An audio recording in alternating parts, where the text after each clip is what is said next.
Welcome to the All Things Real Estate Podcast with our very own Josh Barker. With more than 20 years of experience and over 5,000 properties sold, Josh brings a unique perspective to the real estate market. Let's get started. Well, Josh, it's March 2025. Yes, it is. And the weather is looking pretty good, although the rains are due back. But hey, it's April showers bring May flowers. That's right. Here we are in March. But shifting to real estate, because this is not the Weather Channel. You and I were talking before the camera started rolling. Yeah. A lot of people are asking questions. I think there's a lot of nervousness about, are we going to go into a recession? Like, what's the markets are jumping around every day? Yeah. Like, what's going on? What are your thoughts? Well, it's interesting. Yes, I have heard talk of recession. Obviously, the stock market has been getting beat up a little bit over the last week or so. I'm glad I jumped back into it 2 months ago after being out of it with CDs. It's a great time to jump in. Yeah, horrible. Well, every stockbroker will tell you to buy on the dips, right? So, but I think there's some validity to it. Obviously, by definition, I think a GDP, when it's declined for multiple quarters, it turns into what's defined as a recession. So, is that possible? Yes. Is it probable? Maybe. But ultimately what it's going to come down to is that you have this transition of money being spent in the government sector. And now that money is going to be transitioned to being spent in the private sector. And as you go through that transition, there are going to be some aches and some pains. And, there will be some economic adjustments that'll take place. We have the tariffs right now that are obviously a huge topic right now. And right now, the way that the markets are, you have to price in risk. So if nobody knows for sure what the tariffs might look like. So they have to price in risk. And that means the rate environment's a little bit higher too. But are you talking about interest rates? Yeah. Where are we right now? Interest rates today are around 6 3/4. So they've come down. They were high as about 7.2. I think maybe even our last podcast, they might have been that high. And now they've kind of been working their way down. And, if we move into recession and you have GDP growth going down, the interest rates are likely to go down with it.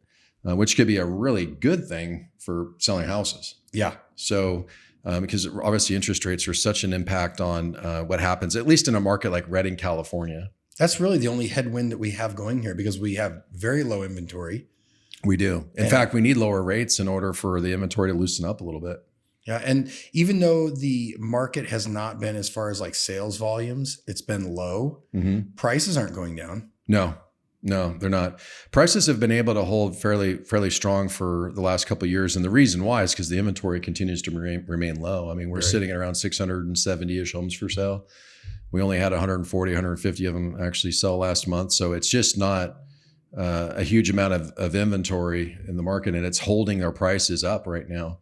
As interest rates come down, that'll increase the amount of buyer participation in the market. And if inventory doesn't grow with it, then it could actually have an impact on pricing going up. So there'll be this battle between interest rates went down. Yeah. So your mortgage is going to be a lot less than it was, combined with, well, if the market's going into a recession, does that mean there's going to be less buyers? Yeah. If we go into recession, it's kind of, I think Reagan might've said this when he was in the presidency. I'm not sure, but I've heard it before way back then, which was something along the lines of, if your neighbor loses their job, that's what you call a recession. But if you lose your job, it's called a depression. Yeah. And so when you think about housing and the impacts of housing, well, for those who don't lose their job, as rates go down, that's a good thing for them. It'll help them with their purchasing power. But if you're one of those unfortunate people who lost their job as a result of this transition that we're having in the economy right now, that takes you out of the play to buy in the market at all. So then the question becomes, well, what level of impact will reducing the size of government have in Shasta and Tehama County? And we don't have the same level of government jobs as other markets do. So although we may be impacted, and I've read a few things that say we already have been maybe, and from a few people's perspectives, it's not going to be such a huge number because we don't have that big of a number. Well, yeah, I'm really stepping out of my space here, but we're talking about federal jobs does that carry over to state and county jobs? Because I don't think we have a lot of federal jobs here. Correct. It's a federal issue. However, if depending on how they reduce or cut costs, could that have an impact on state funding or on local funding? Potentially. That wouldn't be those direct layoffs that we're reading about in the papers and things like that at the same level, though. But that sits squarely in things you can't control. Correct. And things we can't control is, low inventory. And if you're renting, I mean, the rental market's still very tight, right? Yeah, the rental market is remaining really tight. Vacancy rates are averaging around 5 to 7% right now. They were as low as in the high 2% range December. So it's grown a little bit, obviously going into the spring. But that market's still tight. And really, they're going to need, you need interest rates to come down in order to have more buyers participating in the purchase market. Because if they purchase instead of rent, that actually softens the rental market. And if you soften the rental market, then the rates come down, the rental rates come down. Yeah. If the rental rates come down, well, now you have an impact on CPI, because I think like 30% of CPI is rent. So, I mean, all these things are pointing towards a lower rate environment in the future. And I saw in your market update, I was blown away by what the average rent was in the Reading area for, would you do like a 3-2? Yeah, 3-bedroom, 2-bath, 2-car garage built in the mid 1990s is averaging a little over $2,200 a month. Wow. Yeah. Wow. Yeah. And I wonder what a house like that would sell for on average too. And then you think about the mortgage, like how comparable is the rent to somebody if they were going to buy? Yeah, well, that home is probably a $235 a foot. It's probably 1,400 square feet, 1,500 square feet. So you're probably looking at around 380. Yeah, 380-ish. Yeah. So 380. I mean, we're going to start getting into some advanced math here in a second. You know what I mean? Like, should we quit now? Yeah, we probably should quit now. There was a time when I'd have rattled that off, but now it's like I can't read text without glasses, and I can't do basic math without my phone. Well, I'm turning 50 this year, and you are over 50 now. So I appreciate you pointing that out and pointing it out multiple times. Well, being the younger person in the room, I thought it was important to bring it up. There's only two of us. Yeah. So, well, with interest rates, you're speculating that, hey, look, signs point that they're probably going to reduce interest rates. Yes. And what we're talking about, maybe getting in the 5s. Is that the goal here? Yes. I mean, really, you look over the last 10 years and it was really averaging around the 4.5% rate. It'd be really nice to get back to that. That was crazy. I mean, prior to that whole thing, when was it ever in the 4s? Yeah, but things cost a lot more now. I mean, here's the deal. This is the biggest challenge I think that the government has to figure out is that what's more likely to happen? Rates come down so people can afford homes, or the cost of building a home and the cost of the labor and all of the supplies and the materials to go down. I mean, of the two things that could go down, which likely will go down? Yeah, interest rates. Yeah. So if they don't do something like that, then you're going to have continue to have tighter housing markets, prices being elevated, rents being higher. At this point, the responsible thing to do would be to get those rates down. And hopefully, I know that not to get too, this isn't the Weather Channel, and it's not the Financial Channel either at Bloomberg, but when you think about like the tariffs, my understanding is part of the idea is to try to get more manufacturing to America, get rid of, we had a couple of things going against us. One is that these other countries have tariffs on us and we're not putting tariffs on them. Yeah. So a big part of it was like, hey, we're just going to match your tariff. The idea is they might reduce their tariff. We might sell more products overseas. Also, we would financially make it viable to do manufacturing here in America. Mm-hmm. In the short term, that hurts, but in the long term, that's very, very helpful. That means more jobs in America. Overall, the money stays. It's like when you say buy local, I mean, we're talking locally, nationally, but sure. It's keeping the money in your marketplace. Yeah, I mean, it's a noble cause. I think that they're striking up. I mean, and I think that when they pitch it like, hey, reciprocal tariffs, whatever you charge us, we'll charge you. It certainly sounds good, but I just don't know how much of an appetite our citizenry is going to have for it. We got midterms that'll be coming up in a couple of years again, right? So. How long will this all last? I really don't know. I mean, I'd like to see this vision of bringing jobs back to the country continue. But, unfortunately, our government runs on 2-year cycles, and we're competing against countries that run on, in some cases, 100-year cycles. We don't stand a chance. Jamaica, right? That's it's Jamaica, yeah. So we don't really stand a chance if we don't get on the same page. And I'm talking about all the parties need to be kind of on the same page and saying this is the direction the ship needs to go. Because right now we got one part of the ship says we're going to the east port, the other part of the ship saying we're going to the west port, And right now we're heading towards rocks. So we need to figure this one out, right? Oh, gloom and doom. Just another gloom and doom day. No, I'm hopeful. It falls back in the pattern of what can we control? Yeah. Speaking of mortgage, there was some big news. Rocket Mortgage, which is they're an arm of they have a bigger parent company, don't they? Rocket Mortgage? Are they Intuit or something like that? Was that Rocket Mortgage, or did they sell it? I think Rocket Mortgage is the parent company. Yeah. Okay. But they did they purchase Redfin, or did they say they're going to purchase? What's going on with that? Yeah. So the white paper came out and said that they bought Redfin, and so their goal is to take all of those users and those those buyers that are searching using Redfin, that they would have access now to getting mortgages as well. Zillow's kind of already done that. Yeah. If you're searching on Zillow and you're looking for homes on Zillow, and you want to get access to a mortgage or what have you, then that's an opportunity too. So I think it's just a signal of where the industries are likely merging more. In this effort to provide a more simplified solution to the consumer. Wouldn't it be great if you worked with an agent, found your home online, whatever, started working with an agent, and then at the same time they could offer you the financing that you need to buy it?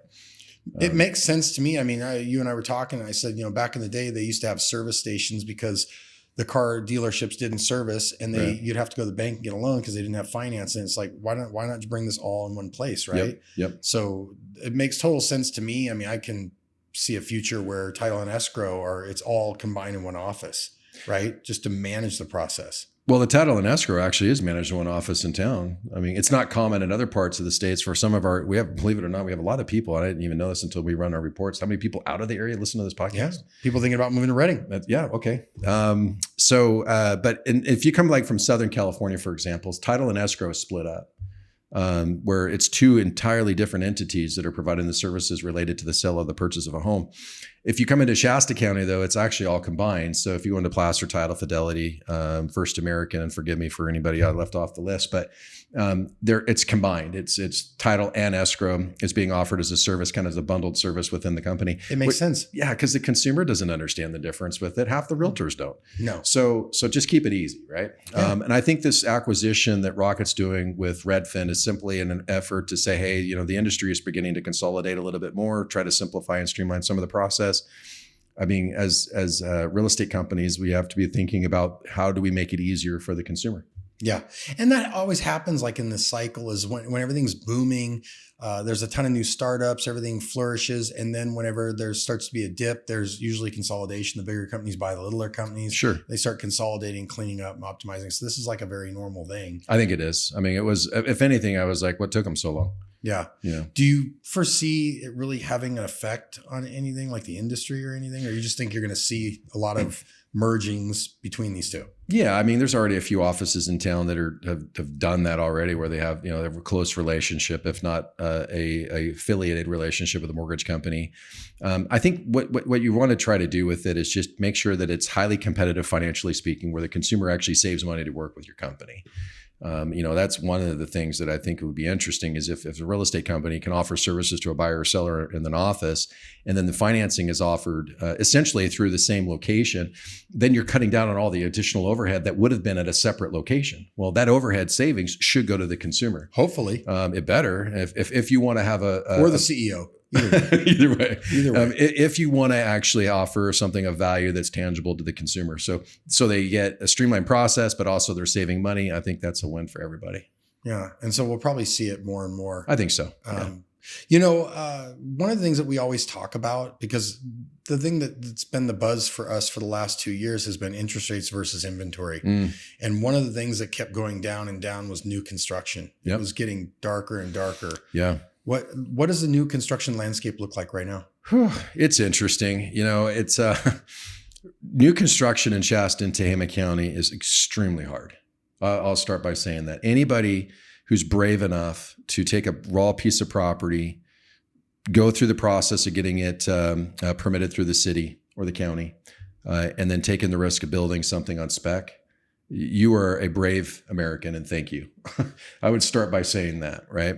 And that goes for a lot of builders in town. I'm just absolutely impressed by their willingness to try to offer a product to the marketplace, and they're taking huge risk when they do it. Thank you. I'd start there. Having said that, there's really two big builders in town right now. You've got D.R. Horton, who's slowing down from what we can see, and some of the decisions they've been making recently. They're, by all intentional purposes, slowing down. Just locally or nationally? Locally, because they're huge. I mean, they're So when I check with some of my colleagues in other markets related to that particular company, in the primary markets like Sacramento, for example, they're not going anywhere. They're doing great. It's these secondary markets where they're having a little bit of a harder time being viable with the way that their business plan works and the way that their process and systems work. It's just harder. And so I think that might be one of the challenges even for them in Redding. I mean, I know that they bring in some cases, some subcontractors from outside of the area, not intentionally, but because it's less expensive for them to do that. And trying to find a way to get that economic model to work in Redding, it's challenging. I mean, we have deer hunting season here. You have to compete against it, right? And then the other one is Jeb Allen with Palomar. Palomar now has come back really as a result of D.R. Horton pulling back. And so now Palomar is stepping out and building a process of development on the west side of town that we're representing, and now also building up to 200 homes on the east side of town at Chestina Ranch, and we're representing them there as well. And those homes, I mean, those are the two big builders. And then you've got a collection of other builders in town as well that are doing a lower volume, but quality work. And they're more focused around the custom builds and those types of things. And there might be some on speculation, but they're more on infill lots. They're not necessarily subdivisions. Yeah. You know, Palomar and D.R. Horton are doing the actual, big subdivision stuff. And most of the other guys right now are trying to find something that's a little bit more small, contained, that type of thing. The Riverstone one, is that the gated one? Yeah. So Riverstone, it's at 18. Well, it was 20, but 2 of the lots on the river now have been sold, and you got 18 left that are inside the subdivision. That's behind a locked gate. So it's, secure. It's an infill subdivision, meaning that you already have a bunch of nice quality homes already surrounding you. The homes range from 1,800 square feet up to, 2,100 square feet up to, I think, 2,500 square feet. Good size homes. Yeah, great size homes, beautiful homes. I mean, this is the Palomar that we've all come to love and respect in town. And the quality of the finishes and everything are fantastic. We've already got 2 now, I think, are under contract. And the other 2 have already been sold that are on the river. And now we've got, now we're working our way in through the rest. What about the other one, Chestina Ranch? You said 200 units? Yeah, so it's up to 200 homes out there. And right now we've got unit 6 and 7. We have 2 pending in there right now that we just started. We got unit 8, which is where the House of Hope is. So for this podcast, we just did a huge thing today. But what we're doing is a house that's being built in unit 8 in Chestina Ranch. All the proceeds from that home are going to be donated to the new cancer facility that's being built there on Cypress and Hartnell Avenue. Yeah, right off Cypress Bridge. Yeah, so it's great. So, and we're participating in that, and Palomar is participating. The Emerson family's participating. So it's going to be a really exciting thing. We did a groundbreaking ceremony on that particular house. It's called the House of Hope. And that house that's being built right now is going to be donated. But so we've got all of those going on right now. So if you go in there to Chestina Ranch right now, you're going to see a D.R. Horton signs, and you're going to see Josh Barker Real Estate signs with Palomar. And that's what's happening, is that there's a slowdown with DR, and there's going to be the speed up of Jeb with Palomar Builders that's going to be happening. And you guys will all be seeing that over the next year. Where's that? Did you say where's that located? So Rancho Road, where Shasta View goes through Rancho Road. Yes. As soon as you cross to the south of Rancho Road, right there on Shasta View, it turns into Chestina Ranch, and it goes all the way down for another mile or so. And then it turns and goes back into Airport Road. Okay. Yeah. And when do you see those coming online? They're online now. We're already selling them. Oh, wow. Yeah. Like I was saying, people can move in, or you mean that get? No, you can't. We're not there yet, but we have slabs poured on Chestina Ranch. We're about the stage of sticks, and Palomar's building these homes on a short end of about 4 months, long end about 5 months. So it's going pretty quick. So you get to pick your finishes. Yeah, that's the cool part that's different materials. on this. So, with some other folks, they build the house and you like it or you don't like it, and there's no changes to make. With Palomar, what they're doing is they're allowing the consumer to participate in some of the exterior selections and some of the interior selections, so that you can make the home a little bit more personalized to your own personal taste. Yeah, very nice. Yeah. So if somebody wants to know, give Josh Barker. Yeah, if you want to know more about it, give us a call. I didn't mean that to turn into an infomercial, but yeah, for the folks that want to know about the new homes, that's what's going on. Hey, no, like you said, there's not a lot of new construction. So if somebody's interested in new construction, I mean, at least for the most part, that's it. And that's really the only thing, I guess, if interest rates don't come down. I mean, the only two ways that we get new inventory is people selling, which the interest rates, that's what caused the stifling of that, is because they're sitting on 3% interest rates, and they don't want to go buy a home at 7% and let go of that 3%. So the other one's new construction. I'm still bullish, I guess, and maybe I'm just Pollyanna, but I'm still bullish on the local market, because I think that the headwinds can give way, but the tailwinds, they're very hard. So it's like you don't just make inventory, but if the feds do reduce interest rates overnight, it's going to boom again. Yeah, what people don't realize is just how much power the Federal Reserve actually has on this. They can take a scalpel out and carefully select loan products that they want to actually purchase in the open market. And the moment they say that they're willing to buy them, somebody's going to sell it to them. Yeah. And so, I mean, if they wanted to buy mortgage-backed securities, let's say at 5%, that's the new rate for as long as they're willing to buy them. And that means that some folks that are sitting on 3% mortgages will likely let them go, because they're only going to have to move up to 5% to buy the next house. And if your family's growing, or if your job's relocating, or if you're wanting to downsize because you have too much to take care of, these are the things that are going to be triggering events that are going to cause you to sell your home, despite what your rate might have been on your home. It's just that the majority of folks at 3% mortgages right now, without one of those triggering events taking place, they don't want to give it up. I don't blame them. And you can't blame them. No. But as rates come down, that will start to relieve some of that pressure. You'll start to see more inventory going into the market, flowing into the market. And for those who are wondering whether or not foreclosures would be an option, it's not. I mean, I just did on our market update a few weeks ago, and I did all the research on it. There was only 122 properties that were in some stage of foreclosure. And, historically, only about 30% of those actually ever even hit the open market as a full bona fide foreclosure, because they either refinance their home through, or reinstate their loan, I should say, or they liquidate the property because they have equity. You say all that, but with a couple of I don't know if I'm just plugging into the gloom and doom news, but it's talking about credit card debt. And then I saw something that late payments on cars were the highest it's been in a while. And so I don't know how much. That's part of the problem with the news we have, is you don't know, the title gets written in such a way that it's to scare you, but you're like, no, it's not that bad. Well, it's pretty bad, I think, on the credit and consumer side right now. I mean, I was reading some of the similar reports saying some of the highest things that they've seen in a really long time. But if you're a consumer, if you own a home, then with a mortgage rate of 3%, and you have credit cards that are, coming due, and you had to make a choice on which one you're going to pay, which one are you going to pay? Mortgage. That's right. Yeah. And so it's not surprising that one of the first things that you first domino, if you will, to start seeing delinquencies on is typically going to be your credit card. The second one is typically going to be car payments. And then the final one is a home. And so right now you're seeing one of the dominoes has fallen, which I would say is the credit cards. Yeah. We're beginning to see that second domino falling right now, which are the car loans. But we have yet to see the third domino, which would have been the mortgages. And whether or not it gets shored up, we'll all have to wait and see. I was gonna say, what does your crystal ball say? I don't think we'll lose the homes. You got to find a place to live. So even if I stop making my mortgage payment, it's not like I'm going to go and find another place to live for free. I'm going to be paying rent of, in our case, $2,200 a month for a 3-bedroom, 2-bath, right? Yeah. So you're going to find a way to pay your mortgage. Do you, the inventory, the last couple of months, the homes sold were some of the lowest months we'd ever seen. Yeah, it's 25 years. Pick years. up in March? Yeah, it's not the lowest we've ever seen because there was no population here a couple hundred years ago, right? Okay, fair enough. Touché. But I would say that it's the lowest that we've seen it in 25 years.